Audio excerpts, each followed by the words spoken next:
and they still have money and debit cards, no, they're gonna nullify that. They're gonna say there ain't money anymore. Okay? Now the money that actually is money now is on this RFID chip. Okay? We're still doing it now because another way that they're implementing the chip and making it more prevalent to buying is the credit cards. And the credit cards got that technology in it, like everybody knows. But now you got to put it in and get your chip read because, like, you was with me?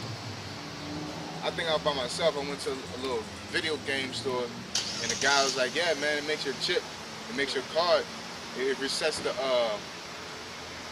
like account number or reading number.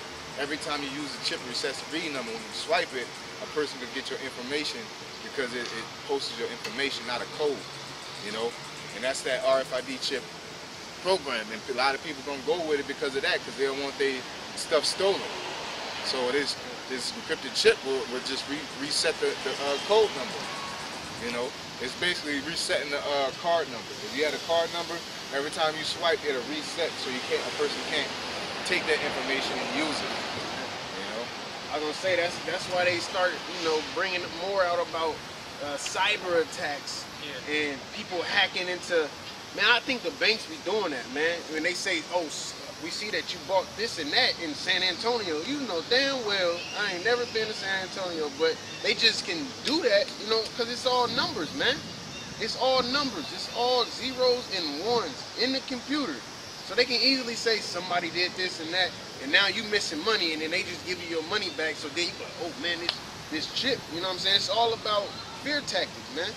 Okay, so then you thinking that that's gonna be it's about security benefits for you to get this chip in your hand, and like the brother said, resetting the code each time you use it, man. Like, okay, nobody get my information. You gotta think though, how many times have somebody stolen your information before that anyway? Like, come on, man. You talking about some high-time hackers out here.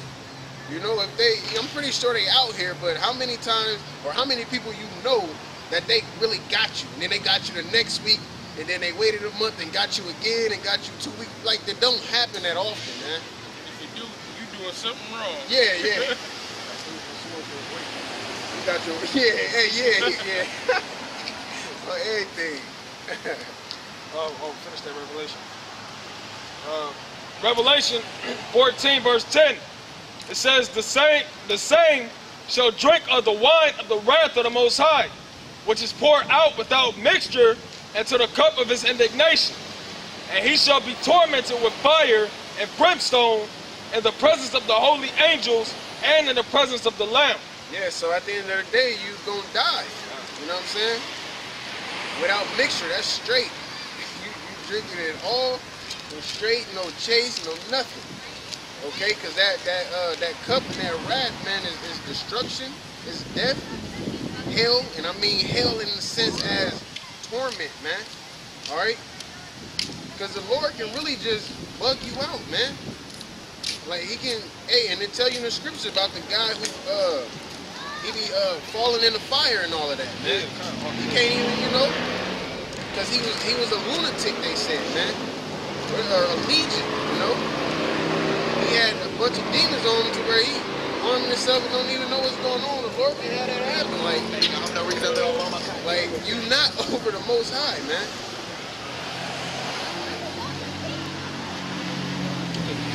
Go ahead. Yeah, I was just about to do it. 1 Corinthians 3 and 19. For the wisdom of this world is foolishness with the Most High. For it is written, he taketh the wise in their own craftiness. Yeah, and I should have just cut them with the scripture with that, man. The wisdom of this world is foolish with the Most High. He take the wise and use them in his own craftiness, man. Because the Lord has literally taken whomever has knowledge, and you can just go online and learn how to do anything now, man. But if you don't pay Esau your money in them school systems and get in debt, then they ain't gonna give you that piece of paper. So now you go get a job and you working for years for nothing because you gotta pay off this debt that you owe, man. Like, how is that beneficial? I said, you guys told me that. She said, no, yeah. Better hurry up and drive. Lisa's having a fit. Isaiah chapter 14. I'll start back from the top. Verse 1. What is the last one?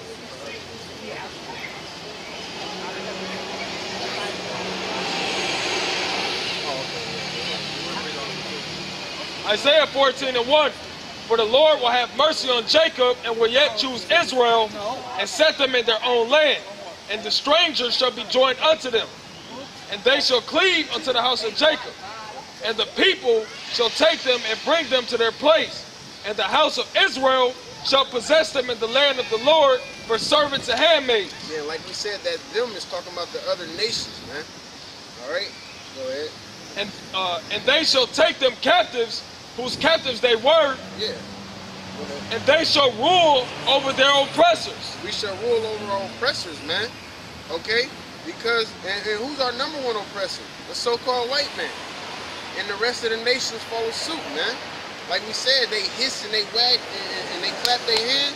You know what I'm saying? Like, I don't mean to throw this out there, but somebody playing the game and they lose it, you gonna be, you know what I'm saying, getting on, you gonna be clapping. Like, and that's how these nations look at us. They see us down and out and they clapping, man. They joyful. Like, yeah, we got them, you know what I'm saying? Even if they ain't the one that took us down, all right?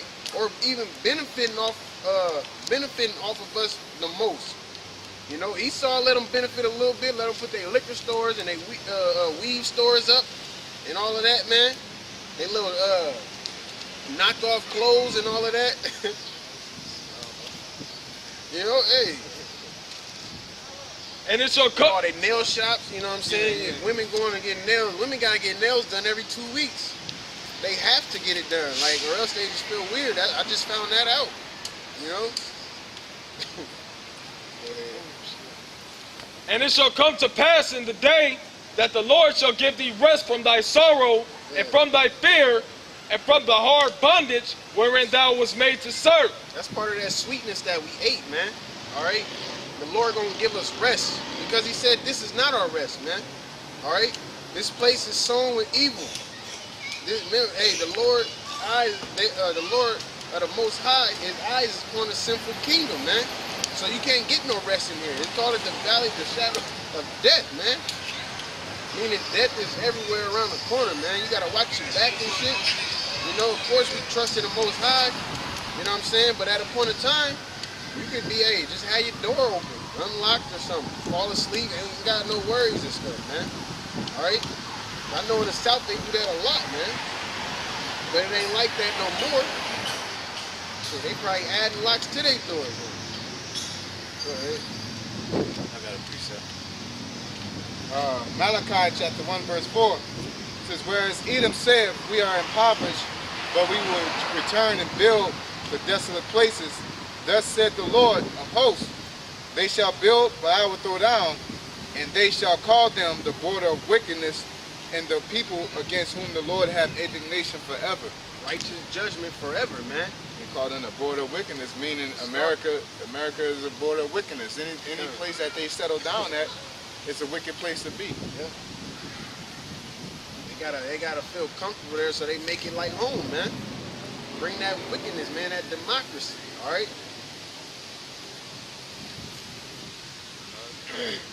Isaiah 14:4, that thou shalt take up this proverb against the king of Babylon. King of Babylon, America, all right?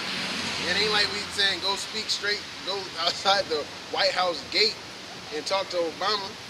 You know what I'm saying? It's Babylon as a whole, man. This whole America, man. Okay? Go ahead. And say, how have the oppressors ceased? The golden city ceased. The Lord hath broken the staff of the wicked and the scepter of the rulers. Yeah, because America is not as strong as it was before. That's why every year they constantly going into debt.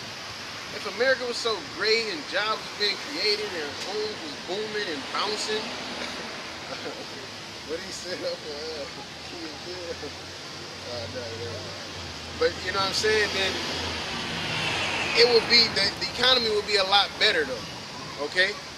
you wouldn't have majority of people going to temp services, man, because jobs would be booming, man. Like, or if it was just like you got a company constantly hiring people, you know what I'm saying? What's going on with that? If you got a good job, you want to keep that job. You know what I'm saying? Basically a high turnaround rate. It's not like they hiring them and they just the business is growing.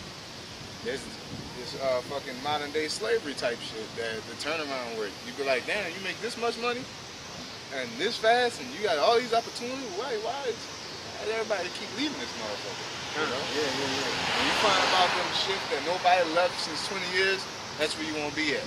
You know, or when you hear it's like, when they hound you for a job, and like not to get the job, but they hound you about getting the job. You know, like, yo, background check, drug test, this, that.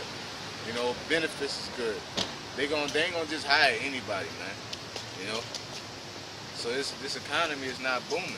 It's you know, because they could spend a whole lot more money than what they're doing. You know, just like after Katrina, McDonald's was paying like $15, $17 an hour, man. For a job before Katrina, it was paying like $7, $8, man. You know, minimum wage, bare minimum. All of a sudden they pulled out their with signing bonus. You know, so that shows how much money they can pay you. You know. One thing that they're doing right now is the way that they twisting it to make it look like the economy's doing good. You know, a lot of the big time jobs are getting cut, and they're replacing them with part-time jobs. So people that, you know what I'm saying, making 30, you know what I'm saying, 40, $50,000 a year, those jobs are getting cut, and then, you know what I'm saying, they giving you the little, you know, $8, $9.50 hour, you know what I'm saying, type job, part-time, that you can't live off of.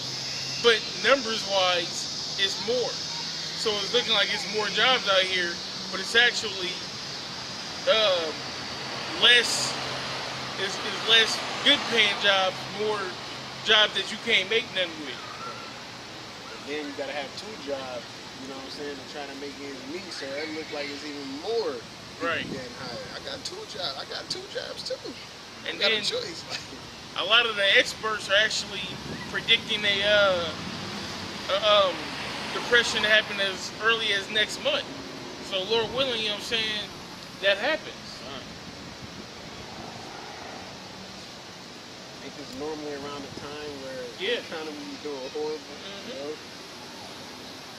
It says, verse 6, he who smote the people in wrath with a continual stroke, he that ruleth the nations in anger is persecuted and none hindereth.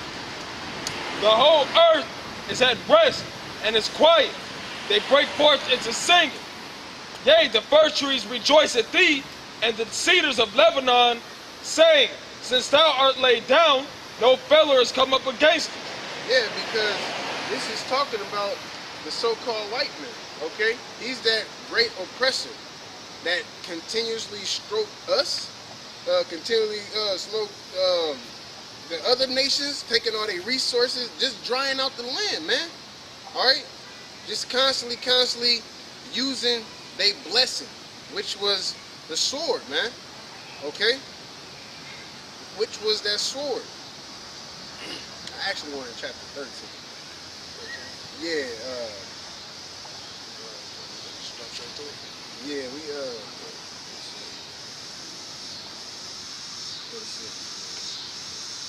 Isaiah 13, verse 6. Howl ye, for the day of the Lord is at hand.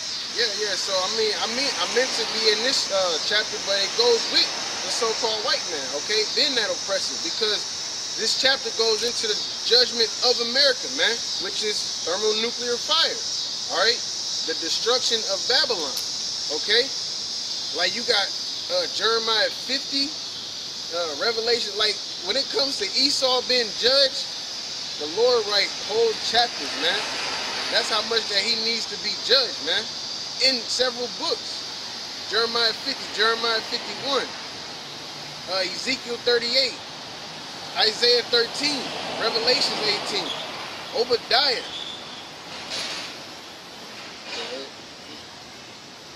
It says, it shall come as a destruction from the Almighty. Yep, it shall come as a destruction from the Almighty. So this is not something that we want to happen in the sense of, oh, I'm just doing bad here. Like, no, it's going to happen, whether we want it to happen or not, man. Okay? Of course, we praying that it happen as soon as possible. But even if we wasn't, that's why the Lord don't care if you don't listen. He said whether they hear or forbear. All right? Because it's going to happen regardless. It's not going to shake his plans. He don't change. All right? And what do America, like, why do America needs to continue, man? They get more and more wicked each generation that's born. All right? And more docile and more quote-unquote free thinking or free spirit, they call it, man. Where everybody just comfortable acting and looking weird, man.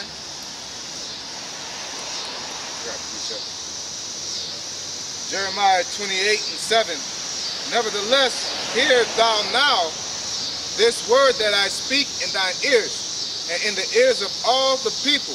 The prophets that have been before me and before thee of old prophesied against many countries and against great kingdoms of war and of pestilence, and of evil and of pestilence. Yeah, so you basically, if you don't agree with this, you saying that America's not a great country or a great kingdom. All right? But you sit here and want to defend its wickedness. So you obviously